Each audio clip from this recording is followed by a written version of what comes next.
Hey Magic fans, welcome back. This is your captain speaking here on CapnclydesMTG, and I felt a need to make a video for this when I saw it because this is something historic that we don't see very often. We've got a card from Foundations making its way into Vintage.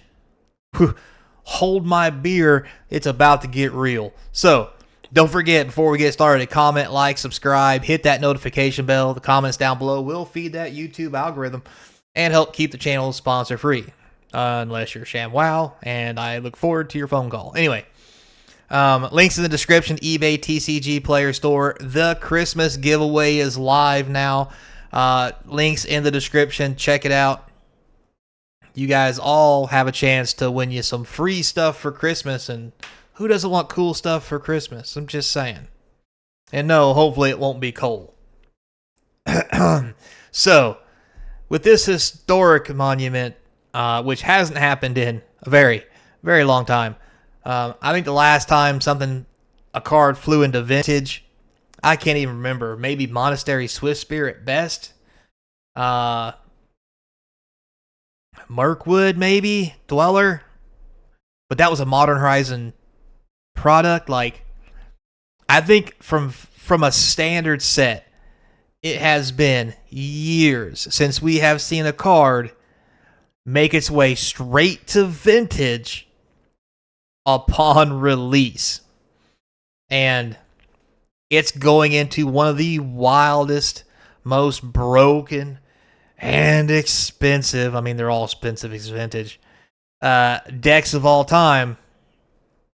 And that is Time Vault. So what card could we possibly be talking about? No, it's not a new key. It is the Scrawling Crawler out of Foundation, has made its way into the Vintage area. So 3 colorless for a 3/2. Beginning of your upkeep, each player draws a card.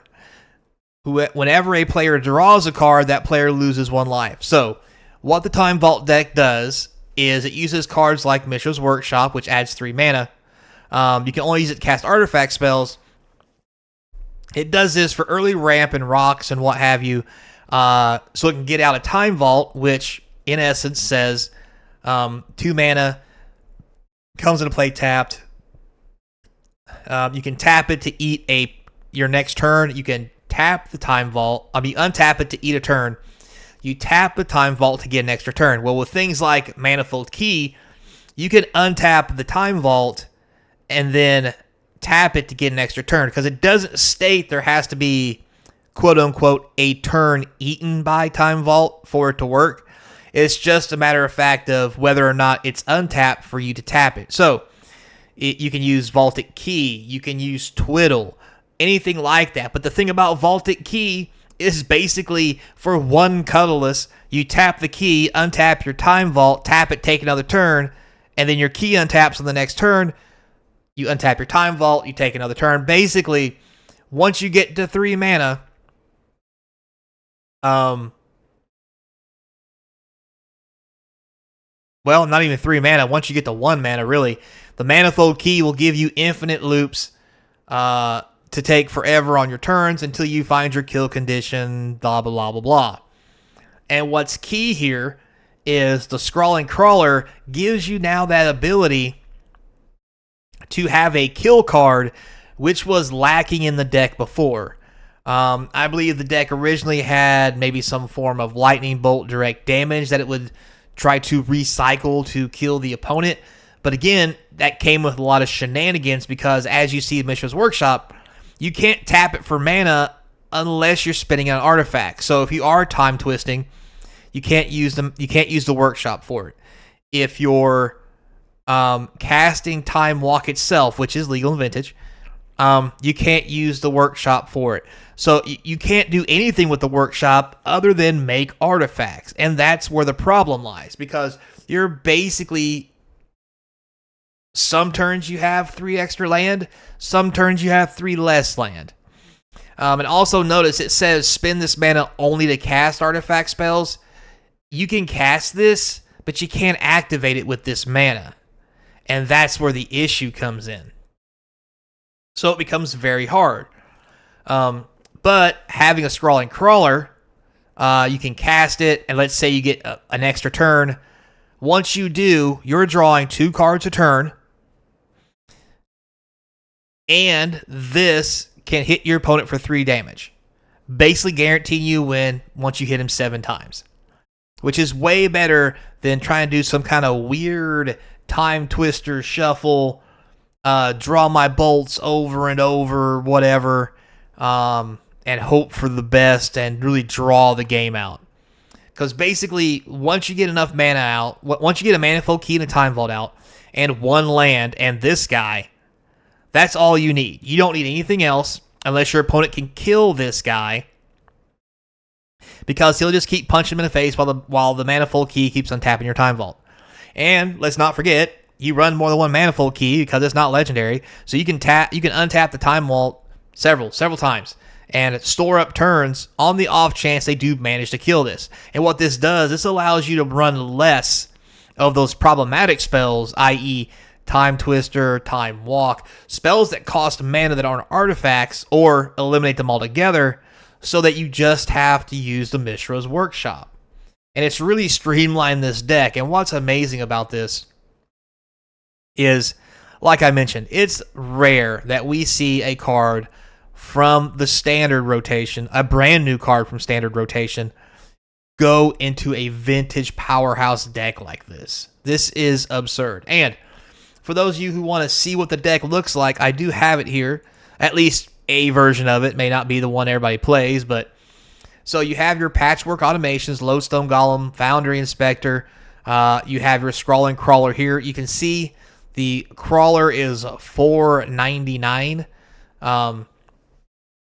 That is for all of them, or a piece, or whatever you want to say. It's a very cheap card. Notice also Patchwork Animation, cheap. Lodestone Golem, cheap.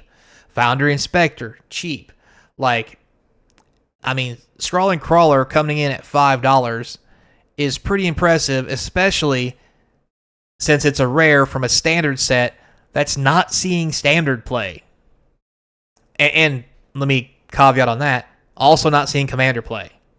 Although at this point, maybe it should. Because when everybody else draws a card, they lose a life. Them are some shenanigans. Also may make everybody at the table want to kill you. But hey, you do you. Anyway. So here you see that the deck runs 1 Manifold Key, because you really only need 1. A Black Lotus, well, it runs all the Moxen. 1 Mana Crypt. A Soul Ring. You don't need more than 1 Mana Crypt.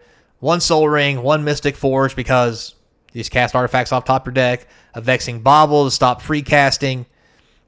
Which is weird, because, let me just point this out. If you have a Vexing Bauble in play, you can't cast Moxen, you or your opponent. So keep that in mind if you try to play this deck. 3 of the One Ring. There's something I thought I would never say about vintage. 4 mana artifact. Anyway, 1 Thorn of Amethyst, Chalice of the Void, just 1. 1 Trinisphere, a Memory Jar. Man, when's the last time you seen a Memory Jar? Like, really, like, back in my day, I remember this thing got banned. 4 Spheres of Resistance, 3 Nettle Cysts, another 1 Time Vault. We have 1 Urza Saga. Remember, Urza Saga, when it goes away, it lets you get a artifact 1 or less from your deck, put it into play. And to be fair, it can't get the Time Vault, but it can get a Vexing Bauble if you need to. It can get the Soul Ring. It can get all the Moxen and Lotus. And your Manifold Key, which is the big thing. Being able to get your Manifold Key. Basically, this saga is a copy of all that. Also, if you do put a Chalice out on 1, because let's say you're playing against another Time Vault deck or what have you, the Saga can get it and put it into play. You're not casting. So, and also 1 Karn the Great Creator, because, again, you never know if you're running against another Time Vault deck. This thing just neuters it. Also, it's really fun to blow up Moxens by ticking up your Planeswalkers. Just going to put that out there. If you haven't experienced it, the joys are immense. Just, mwah. Anyway. So, also with that, here is the breakdown of the land cycle 4 Ancient Tomb, that's the Soul Ring land. Taps for 2, does 2 damage to you. 4 Wastelands, 1 Tolarian Academy because artifacts.